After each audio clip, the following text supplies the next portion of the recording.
Every cup of Nespresso coffee is an invitation to transform your morning routine into a ritual you can treasure each and every day. Using the Virtuo Pup, a simple touch of the button freshly brews bold aromas and a rich, velvety crema layer for delicious cafe-quality coffee at home. Whether you enjoy your coffee hot or over ice, every sip, every morning is unforgettable. Nothing tastes like Nespresso coffee. Visit Nespresso.com or our app to explore our full range of easy-to-use machines and coffees not found anywhere else. Last week was our first playoff game, and my plaque psoriasis was so itchy under all my gear. Sometimes just thinking about scratching could take me out of the moment. And then my doctor told me I could get clearer skin with a pill called Otezla.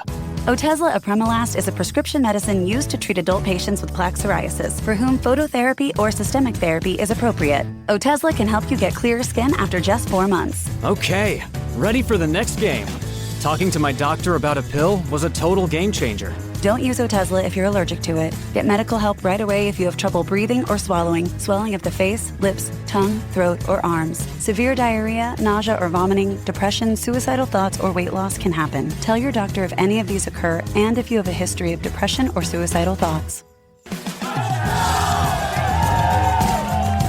Live in the moment. Ask your doctor about Otezla. Call 1-844-4-OTEZLA or visit Otezla.com for prescribing info about cost, and more. Good afternoon, guys, and welcome to the podcast from Pennsylvania. I've got Dr. Mike Neal, and he is a optometrist and also an entrepreneur. He's founder and CEO of Build My Team, and he's going to talk about why the work that he does, build his team to solve his own struggles with hiring, and by modeling how companies such as Disney's and Four Seasons hire. So hiring is a big thing. I'm always, I struggle with hiring as well, and I'm really happy to have him on and add value to the audience. So Mike, welcome. Awesome. Well, thanks so much for having me today, Chris. Yeah. Thanks for coming on and talk about your journey and your background, and we'll dive right into it. Sounds good. I don't know. Where would you like me to start? I mean, I was born at a very early age, so. Yeah. So, you were you're an optometrist, and then what led you to build your team, and talk about those, and we'll dive into the questions. Oh, terrific. Well, Build My Team never started out to be a company or anything like that. What I did was try to solve the problem that we have in our private practice, the constant merry-go-round of hiring the wrong people. Anybody who's in private practice, oh boy, this has got to be the bane of all of our existence, right? And we were hiring wrong. We were using resumes to hire. We weren't. We were kind of hiring like doctors would. And anyway, took a look at how very successful companies are doing their hiring, the companies that focus on really amazing customer service experiences, and created a system that essentially mirrored what they were doing, but customized it for healthcare. And now Build My Team solves the hiring problem for our clients in over 40 states, including Canada. Yeah, I love that. And we can probably talk all about our hiring woes. And so, Yes. one thing is talking about is what is everybody getting wrong? Why is everybody, because I was out to lunch with one of my friends the other day, and he was talking about how he's just like, it's just kind of turnover. It's like you get C people or really crappy people, you have to fire them, and like the top people, they just go and start their own thing and do their own thing. So what are people getting wrong here? Well, it's not just one magic bullet, but I would say the most important thing is that hiring people in private practice using resumes is a really, really tough thing to do.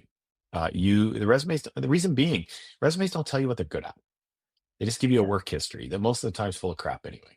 So, but the reason docs do it is they don't really have an alternative. And so the approach we created was we determined through an automated process what the candidate's natural strengths and talents are. And what the heck does that mean in English? Well, it means we figure out what they're good at, like really, really good at. And then our software will match the people who have the natural, who are really good at what we're hiring for. Yeah. And what that essentially creates is an incredibly tight fit for the position that you're hiring for. And it's a It's a really reliable way to get A players and B plus players on your team. And the most important thing is it rejects the C and the D players. They don't come anywhere close to your practice. Yeah. Bye bye. They're not even. They're out of the process. Mm, yeah. Uh, one of the challenges is what I was talking with my colleague, and one thing is like, let's say you have someone with like a good work ethic, Yep. good integrity, but they just like their skills are not up to level. What do you do with those individuals? We take it kind of a step further on that Yeah. whole concept. We're not hiring based on experience. Mm, We're hiring only on their natural skills and talents, their speed of learning, and the fit to the position. So that approach is a little different than what a lot of listeners are used to hearing. But when you bring somebody in who has those natural strengths and talents, who learns very, very quickly, they they can become an incredibly effective member of your team very, very quickly. And mm, that's the whole point. This is what we're able to do reliably for our clients. yeah. Yeah, it's interesting. There's so many different books about hiring, and so Yeah. the other question I have for you is the other problem is, let's say you just can't find any good candidates, like just like that you Yeah. have open positions, but it's like nobody fits the bill, and so what do you do then? Do you fill it or you leave it empty? And we'll talk about that conundrum. Yeah, it's a real conundrum for practices. The way we solve that is we treat the hiring process as a massive funnel, big, big, big funnel. We want as many people poured into the top of the funnel as possible because our process removes about 97% of them. Almost everybody is removed. And we do that by publishing the job. We write the job description to get the type of people we want for our clients. We publish it to over 20 different job boards. Nobody does that. Why 20 different job boards? Because we need as many people as possible being poured into the top of this hiring funnel. And then through the automated process, as they go through each step, and this takes about 10, 15 minutes for a candidate, as they go through those steps, the ones that aren't a good fit for the position are removed from the process. And so from for the listeners out there who can't find good people, I would say you're looking in the wrong spots. For example, any of the dentists listening, hygienists, the absolute bane of their existence, right? When COVID was happening, we had hygienists who were jumping around from one practice to another for 25 cents an hour more. Plus, a whole bunch of them just left the workforce. It was brutal, absolutely brutal. And that, to a lesser extent, happened in almost all the healthcare practices. So, what we did for our clients in that point is we stopped looking at where they were normally being hired from, and we brought in people and we trained them. Like the practices trained them. Did it take a little bit longer? Arguably, maybe, but they got the positions filled. And these are great people. These are people that were supremely happy for the opportunity. They love what they do. Your practice gave them a leg up, and all of a sudden, you have something called loyalty. It's spectacular. Mhm. Yeah. And then follow-up question was, because I was listening to when you mentioned funnels, and there was when you're talking about investments, you have funnels, and then what was interesting is you talked about automation and just kind of using Yeah, uh software processes to kind of yeah. eliminate, and then you do the human decision. Where does in this day and age of AI, how are you thinking Mhm. about AI in the hiring decision making process? Well, our software gets the decision to the point of a thumbs up. That's when our team takes over, believe it or not. I should say, they start out with writing the job description. We publish it through our automation, and then we sit back and wait for the thumbs up to come on our software. And when we get a thumbs up, and that's literally how it works, we get a thumbs up, we send those finalist candidates a video interview. Mhm, And that allows us to compare a real world human interaction with how they essentially look, air quotes, on paper. mhm. Yeah. What that allows us to do is, in an automated way, have the best of both worlds. So we have the automation system, and then we have the human system. And when we're looking at the video interviews, we don't care what they look like. We don't care if they're black, white, green, pink. It doesn't matter.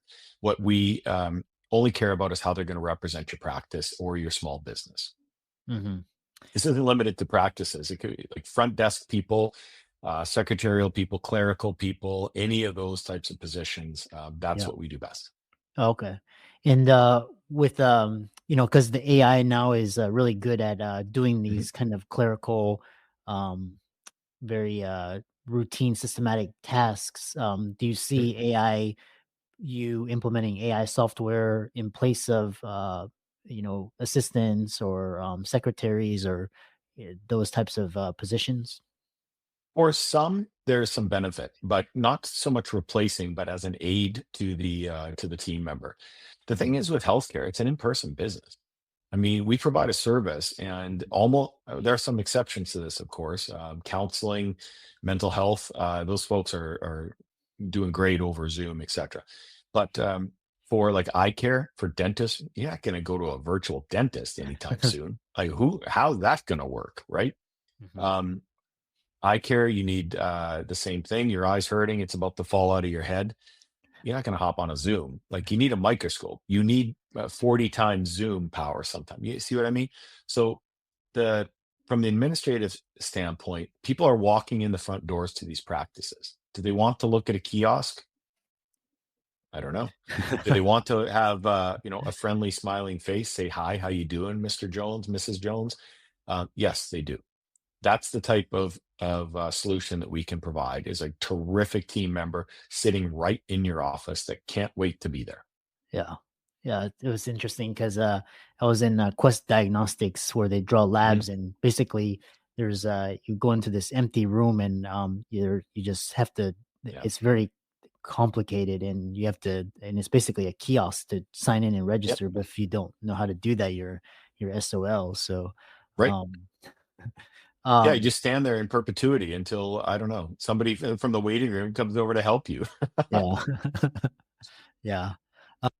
With build my team, talking about what changes have you seen, and what are the results of hiring based on assessment versus resumes and prior experience? So the easy one is prior experience in a non-licensed position is a red flag in our system. Hmm, Doesn't wow. mean that it's always the case. It means that one of our team members reviews things and looks, because you can have an amazing person who has experience in what you're hiring for. That is very rare. Mhm, What the more likely issue is that they're not good at their position. That's why they left the previous, or were helped out or fired or whatever have you. mhm, Um, so that's a bit of a challenge. We have categorically proven that for unlicensed positions, you're better off to hire somebody who's never heard of it mhm, before, as a mhm, fresh start. You train them very quickly, because remember, we're measuring how fast they learn. So they learn very quickly, and then they're off to the races in a short period of time, usually 2 weeks or faster.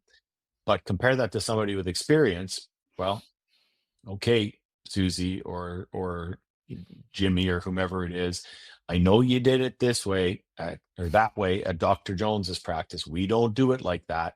And you really have to stop doing that because you're making mistakes. Well, it's a conversation we never have to have with the Build My Team uh, folks, because they have no idea about the other practice. They're just learning the right way to do it.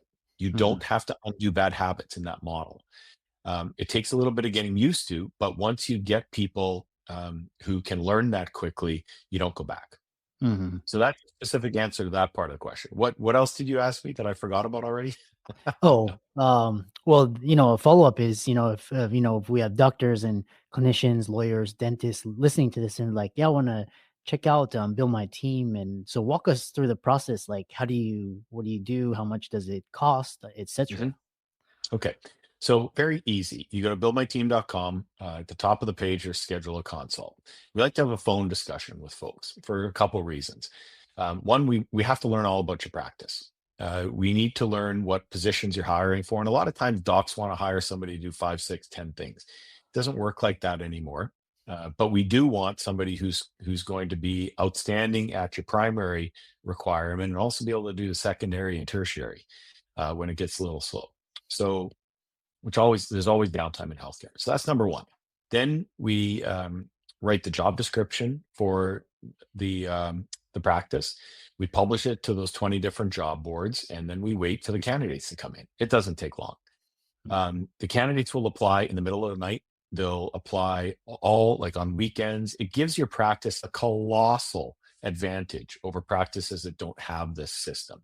You're going to get the better candidates because they love that you are so picky about who you're hiring. So as I mentioned earlier, as the great team people come through, we send them a video interview. Our team reviews that, and then as soon as we find somebody who's going to do a great job in your practice, I mean, we're 97% certain they can do the job by the time we send them over to our clients. This isn't a matter of maybe. We already know they can do the job. What you get to do is just pick whom you think would work best for your practice. And that's done via what we call our insight report. It's a PDF that we send with each client that gives you a tremendous amount of information about what they're good at, what their natural strengths and talents are. So I can give some examples on that. Let's say, well, do you use a scribe at all? I use Otter AI Scribe Mhm. now. So Okay. yeah. So that's the AI version of it. Human scribes as well, especially on the dentistry. I mean, eye care, notorious for that. And we have people who, in an interview, will always claim that they can follow process. Yes, yes, yes, yes, yes. Right. Well, everybody's going to tell you what you want to hear in an interview. This is ridiculous. What our insight report does is it shows the practice owner or the practice manager exactly what they're good at. Another thing is stress tolerance. In some practices, it's huge. It's mandatory, or else the person leaves in 2 weeks.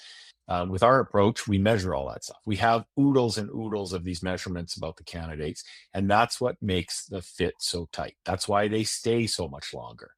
Our statistic right now is that we retain 94% of the people we place in the positions within 6 months. It's a complete game changer versus what the revolving door that we're all used to, and that's kind of the approach we take for our clients. As far as cost goes, it is not expensive. It's not tied in any way to how much they make. We are also looking at things like how far away they are from the practice. We have a whole bunch of questions that just make it incredibly more likely that the people we send over stick to your practice. So we have two models that we work with our clients. One is just a one-time hire where they want to hire one person for the practice. And then we also have what we call a membership model where there's a very small monthly fee and a much lower price. And that's for practices that want to essentially us to take over their hiring for them. Yeah, fascinating. Yeah, it's really interesting. And so if people listening to this, they wanted to reach out to you and connect with you and learn from you, how could they do that? Easy. Buildmyteam.com. Just go to the top of the page, schedule a consult. It's all scheduled, so it's around your practice. Almost all folks schedule around their clinical time, and just be honest. Let the skeletons out. We've heard it all, and the reason I jokingly say that is that it really helps us figure out exactly who you need, like the exact type of person you need to be super successful in your practice. Yeah, I love that. Thanks so much for coming on and Thanks, Chris. enlightening us, and keep up the great work. Thanks so much. Great talking with you today.